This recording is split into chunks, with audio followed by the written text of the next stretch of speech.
আপনি কি মনে আমরা করেন, যদি আপনি বলছিলেন যে স্থিতিশীলতা চাই আমরা। অন্তর্ভুক্তিমূলক নির্বাচন না হওয়াটাই যদি সমস্যা হয়ে থাকে তাহলে সেই সমস্যার দিকে মানে সমাধানের দিকে যাওয়া হচ্ছে না আপনার ভাষ্যমতে, যেটি আপনি বলছিলেন, মানে আপনারা কি তাহলে ওই জায়গাটা অ্যাকনলেজ করে আগাতে চাইবেন যে আসলে আপনারা অন্তর্ভুক্তিমূলক নির্বাচনটা না করার কারণে ভারসাম্যটা নষ্ট হয়েছে এবং ভারসাম্য আনার জন্য এখন অন্তর্ভুক্তিমূলক নির্বাচনটা প্রয়োজন? আপনারা কি এতটুকু অ্যাকনলেজ করে সামনের দাবিটা করেন?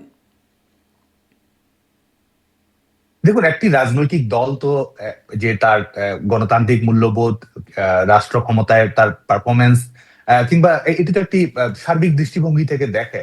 এবং একটা রাজনৈতিক দলের অবশ্যই নিজস্ব উপলব্ধি থাকে। হুম। এবং একই সঙ্গে শুধুমাত্র কোনো পপুলিস্ট মূল্যায়নের দ্বারা প্রভাবিত হওয়া, সেটিও কিন্তু একমাত্র কাজ নয়, বরং আমরা মনে করি যে অতীতের এবং ভবিষ্যতের সমন্বয়ের মাধ্যমেই কিন্তু আমাদেরকে রাজনৈতিক সিদ্ধান্ত গ্রহণ করতে হবে।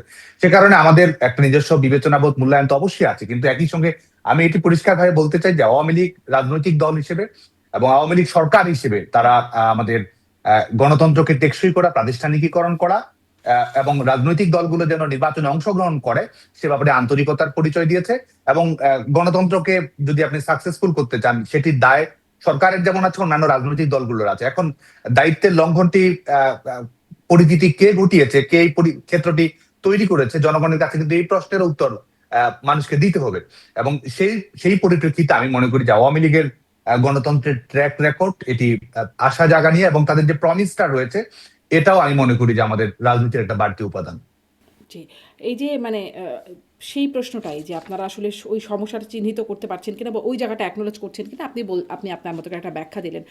আ এই বিষয়ে আসলে খুব স্পষ্ট করে কেউ ভুল স্বীকার করার যে জায়গাটা বা ৫ই আগস্টের আগে যে ঘটনা সেটির ব্যাপারে খুব স্পষ্ট করে অনুশোচনা বা অনুতপ্ত হবার জায়গাটা সেটি খুব একটা আপনাদের মধ্যে নেই, সেটি গার্ডিয়ান বলছে। গার্ডিয়ান বলছে যে খুব অল্প কিছু মানুষই ভুল স্বীকার করেন। তার মধ্যে রেফার করছেন তানভীর শাকিল জয়, তিনিও সাবেক এমপি আওয়ামী লীগের।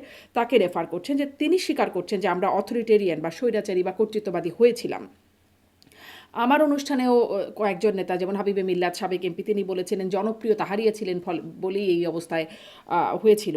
মানে আপনারা এই যে মাঝে কেউ কেউ বলছেন, এটিকে আপনারা আসলে কিভাবে দেখেন? কেউ কেউ বলছেন আবার বেশিরভাগ অংশ বলছেন না। না, এটি কিন্তু আজকে দেখুন যে আজকে আপনি যদি 5 আগস্ট পরবর্তীতে আওয়ামী লীগের সকল পর্যায়ের নেতৃত্বের কথা যদি বলেন, জুলাই আগস্টের ঘটনাকে অ্যাড্রেস করা থেকে শুরু করে প্রত্যেকটি বিষয়ে আওয়ামী লীগ কিন্তু দায়িত্বশীলতার পরিচয় দিয়েছে। এই প্রত্যেকটি ঘটনার নিরপেক্ষ বিচার এবং সুস্পষ্টভাবে দলের পক্ষ থেকে বার্তা দেওয়া হয়েছে, অপরাধে যারাই সম্পৃক্ত হোক হোক না কেন তাদের বিচারিক প্রক্রিয়ার আওতায় আনতে হবে, নিরপেক্ষ তদন্ত করতে হবে, এবং সঠিকভাবে যেন ন্যায়ানু বিচার প্রক্রিয়া সম্পন্ন হয় সেটি নিশ্চিত করতে হবে। বাংলাদেশে যারা এই জুলাই আগস্টের এই আহ, ঘটনা পরিক্রমায় যারা মৃত্যুবরণ করেছেন তাদের প্রত্যেকটি ঘটনার আনুপুঙ্খ তদন্ত যেন নিশ্চিত করা হয়, এটি তো সত্যিকারের আমরা যেটি মনে করি যে দায়িত্বশীলতার পরিচয়, যে সঠিক ঘটনাটা ঘটে আসুক। রাজনীতিকীকরণ যেন ঘটনাটি না ঘটে, এটি যেন ক্যাঙ্গারু কোর্টের ট্রায়াল যেটি বাংলাদেশে তৈরি হয়েছে সেটির বাস্তবতা যেন সেই বাস্তবতায় যেন না যায়, সেই লক্ষ্যেই তো একটা রাজনৈতিক দল সঠিক ভূমিকা পালন করেছে এবং ভবিষ্যতের দিকে তাকাতে চাই এই বাস্তবতাগুলোর আলোকে। যে কারণে একটা যে সার্বিক মূল্যবোধ, সার্বিক উপলব্ধি, এই আজকে দেখুন যে 5 আগস্টের পরবর্তীতে যখন বাংলাদেশে উগ্রবাদের অভ্যুত্থান, এক ধরনের আনুষ্ঠানিক সূচনা হয়, মৌলবাদের অভ্যুত্থান হয় বাংলাদেশে, তো সেটি নিয়ে তো অবশ্যই আমাদের উপলব্ধি রয়েছে, এবং এই আমাদের রাজনৈতিক সিদ্ধান্তগুলো নিয়ে তো অবশ্যই নিজস্ব মূল্যায়ন রয়েছে। আর আরেকটি হচ্ছে যে ওই দুঃখবোধ, যে অনুতাপ, নিরপেক্ষ, আচ্ছা, অনুশোচনা, এই যে হ্যাঁ, শব্দ, শেষ করুন। এই যে বিষয়গুলো ব্যবহার করা হয়, প্রথম কথা হচ্ছে যে মানুষকে রায় দেওয়ার সুযোগ দিতে হবে। আজকে কে দুঃখিত হবে, কে লজ্জিত অনুভব করবে, কার কতটুকু দায় রয়েছে, এটি তো এক ধরনের বায়বীয় বিষয়। এই সিদ্ধান্তটি আপনি কিভাবে গ্রহণ করবেন? এক গণতান্ত্রিক সিদ্ধান্ত মানুষকে নেওয়ার সুযোগ দিতে হবে। আর যদি ন্যায় বিচারের প্রক্রিয়া আপনি অবলম্বন করতে চান, তাহলে সেই নিরপেক্ষ ন্যায়ানক বিচার প্রক্রিয়া আপনাকে নিশ্চিত করতে হবে। তো এই দায় তো যারা পালন করছে না তাদেরই তো আমি মনে করি যে তাদেরই আসলে নিজেদেরকে প্রশ্ন করা উচিত যে তারা সঠিক কাজটি করছে কিনা। এই যে নিরপেক্ষ বিচার, এটা আসলে তো একটা খুবই সুন্দর শব্দগুচ্ছ, কিন্তু এটি আসলে কিভাবে সম্ভব? কোন সময়ে সম্ভব? আপনারা এখনকারটা নিরপেক্ষ মানেন না। আপনাদের সময় যে বিচারগুলো হয় সেগুলো আবার মানে যারা বিরোধী পক্ষ ছিল তারা মানেন নাই। তাহলে কি হলে আমরা বলবো আসলে নিরপেক্ষ?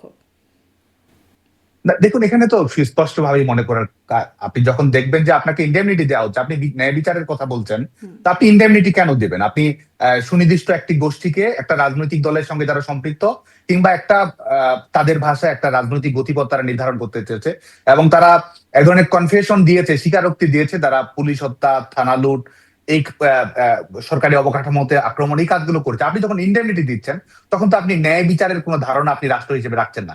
আপনি এটি তো আজকে শুধুমাত্র আমাদের ধারণা, এটি তো ফ্যাক্ট যে এই দখলদার সরকার তারা এক ধরনের ইন্ডেমনিটি দিয়েছে। তারা যদি ন্যায় বিচারে বিশ্বাস করে তো হোক, সমস্ত কিছু একটা ন্যায় বিচারের প্রক্রিয়ার মধ্য দিয়ে হোক।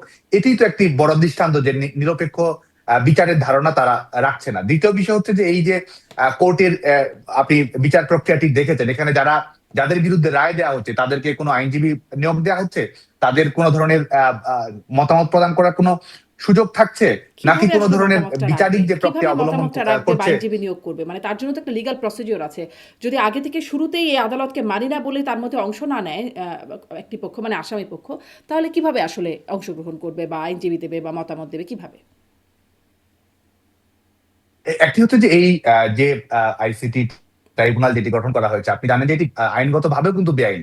কারণ এটি একটি হচ্ছে যে যুদ্ধাপরাধীদের বিচার, মানবতা বিরোধী অপরাধীদের বিচার কার্যক্রম সম্পন্ন করার জন্য আমাদের মুক্তিযুদ্ধের প্রেক্ষাপটে এটি করা হয়েছিল। সে কারণে এই আইনকে কভার করার মতো কোনো ধরনের আইনি যুক্তি কিন্তু নেই। দ্বিতীয় বিষয় হচ্ছে যে অধ্যাদেশের মাধ্যমে এটি করা হয়েছে, সেই আপনি জানেন যে অধ্যাদেশকে আপনি যখন পার্লামেন্টে অনুমোদন দিবেন, সেটি আইন হিসেবে আহ আহ, অনুমোদন পাবে। আজকে এই বিচারিক কার্যক্রম পরিচালনা করা হচ্ছে একটি অধ্যাদেশ দিয়ে, এবং যেটি বাংলাদেশের কোনো পার্লামেন্টে এখন অনুমোদন দেওয়া হয়নি। অথচ সর্বোচ্চ বিচারিক দণ্ড সহ আনুষঙ্গিক সমস্ত প্রবিধান কিন্তু বাস্তবায়ন করা হচ্ছে। এবং এই যে বিচারিক সাদ্দাম, প্রক্রিয়া, আপনি এই তো বিচারিক এটার প্রক্রিয়া সমালোচনা নিয়ে করতেই সংশ্লিষ্ট পারবেন। সকল আপনি এটার আন্তর্জাতিক সমালোচনা করতেই পারবেন। আন্তর্জাতিক অঙ্গন থেকেও এই কোর্ট নিয়ে সমালোচনা করছে, সেটি আছে। কিন্তু কি হলে আসলে সঠিক বিচার হবে? আপনি আমাকে এটা বলেন যে মানে কি হলে আপনারা বলতেন বা বলবেন এটি সঠিক বিচার হচ্ছে? কি করা হলে? প্রথমত নিরপেক্ষ তদন্ত হতে হবে। দ্বিতীয় হচ্ছে যে ইন্ডেমনিটি আইন যেটি তারা করেছে, যেটির মাধ্যমে আপনি বিচারিক দায় মুক্তি দিচ্ছেন, সেটি প্রত্যাহার করতে হবে।